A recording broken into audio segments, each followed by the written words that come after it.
تو میرے بھائیوں اور دوستوں، میں عرض یہ کرنا چاہتا ہوں آپ سے بعد میں اور اپنے آپ سے پہلے، اپنے واسطے سے آپ حضرات سے عرض کرنا چاہتا ہوں کہ ربیع الاول کا مہینہ اس لحاظ سے بڑا مبارک مہینہ ہے کہ اللہ تعالیٰ نے اس کو سرکار دو عالم صلی اللہ علیہ وسلم کے دنیا میں بھیجنے کے لیے انتخاب فرمایا. اور جب ربیع الاول کا مہینہ آتا ہے تو ہمارے ملک میں خاص طور پر جگہ جگہ، گلی گلی، محلے محلے محفلیں منعقد ہوتی ہیں. سرکار دو عالم صلی اللہ علیہ وسلم کی سیرت طیبہ بھی کا بیان بھی ہوتا ہے، جلسے بھی ہوتے ہیں، چراغاں بھی کرتے ہیں لوگ، اور نہ جانے کیا کچھ عید میلاد النبی کے نام پر کیا جاتا ہے. لیکن ہم سب کے سوچنے کی بات یہ ہے کہ یہ ہم کب سے یہ کام کرتے چلے آ رہے ہیں. سوچنے کی بات یہ ہے کہ آیا ان رسمی کارروائیوں کے بعد کیا ہماری زندگی میں کوئی تبدیلی آتی ہے؟ اتنے جلسے ہو گئے، اتنی تقریریں ہو گئی، اتنی محفلیں منعقد ہو گئی، اتنی نعتیں پڑھی گئی، اتنے درود و سلام ہوئے. الحمدللہ حضور اقدس صلی اللہ علیہ وسلم پر ایک مرتبہ درود شریف کوئی بھیج دے تو اللہ تعالیٰ اس کے اوپر 10 رحمتیں نازل فرماتے ہیں. اللہ تبارک و تعالیٰ ہم سب کو توفیق عطا فرمائے. لیکن سوال یہ ہے کہ یہ سب کچھ ہونے کے بعد کیا ہماری زندگی میں کوئی تبدیلی آتی ہے؟ کیا ایسا ہوتا ہے کہ ان کارروائیوں سے پہلے ہم کسی سنت سے محروم تھے اور اب ان کارروائیوں کے بعد کسی سنت پر عمل کرنے کی توفیق ہو گئی؟ اگر اس سوال کا جواب ہم اپنے گریبانوں میں منہ ڈال کر دیکھیں تو بظاہر اکثر و بیشتر اس کا جواب نفی ہی میں ملے گا. جس ڈھب پر زندگی پہلے چل رہی تھی اب بھی چلتی ہے. پہیا جس طرح گھوم رہا تھا اب بھی گھوم رہا ہے.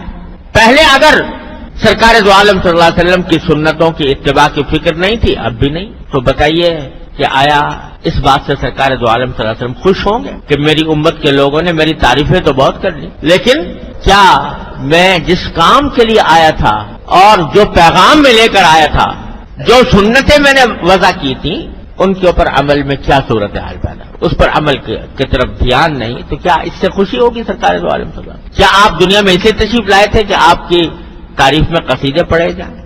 آپ کو تو پیشکش ہوئی تھی کہ اگر آپ چاہیں تو دنیا کا سارا مال و دولت آپ کے قدموں میں ڈھیر کر دیا جائے.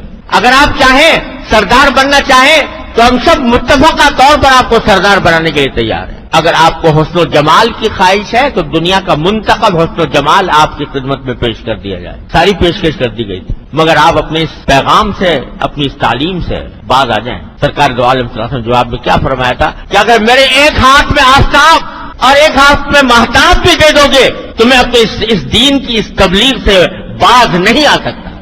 سرکار دو عالم صلی اللہ علیہ وسلم اگر محض تعریف ہی کرانی ہوتی تو وہ اس وقت پیغام قبول کر لیتے. تو ہم سب کے سوچنے کی بات یہ ہے کہ آیا ان ربیع الاول کے مہینے کے آنے کے بعد ہم سرکار دو عالم صلی اللہ علیہ وسلم کی تعلیمات پر عمل میں کوئی ہمارے ترقی ہوتی ہے؟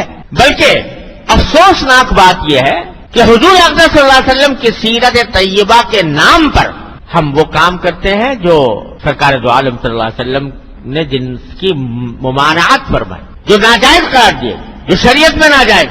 سیرت النبی کا جلسہ ہو رہا ہے اور اس کے اندر نمازیں فوت ہو رہی، اس کے انتظام میں، جلسے کے انتظام میں، جلوس کے انتظام میں نمازیں جا رہی ہیں. وہ نماز جو بستر مرگ پر بھی معاف نہیں ہے، وہ نماز چھوٹ رہی ہے، جماعت چھوٹ رہی ہے. اور آج اب تو یہ ہونے لگا ہے کہ مخلوط مرد و عورت کی ملی جلی نشستیں سیرت النبی کے نام پر، مرد بھی ہیں اور عورتیں بھی بے پردہ بناؤ سنگار کر کے اس محفل میں موجود ہیں. جس کو مٹانے کے لیے سرکار دو عالم صلی اللہ علیہ وسلم تشریف لائے تھے وہ حضور کے نام پر ہو رہا ہے. اور اب تو نعتیں، حضور اقدس صلی اللہ علیہ وسلم کی نعت اتنی زبردست فضیلت کی چیز ہے. سرکار دو عالم صلی اللہ علیہ وسلم کا ذکر مبارک، وہ نعت پڑھی جا رہی ہے اور موسیقی کے ساتھ پڑھی جا رہی ہے.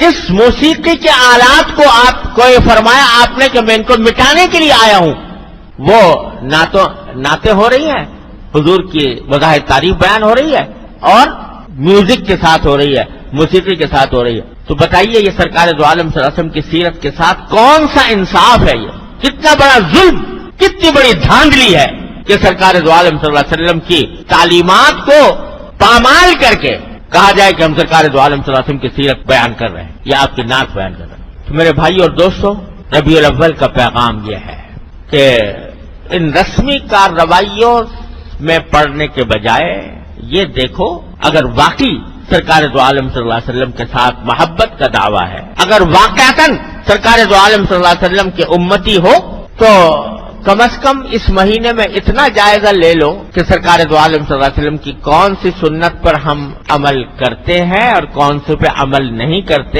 جس پر نہیں کرتے اس کے اوپر اب کرنے کی کوشش کریں۔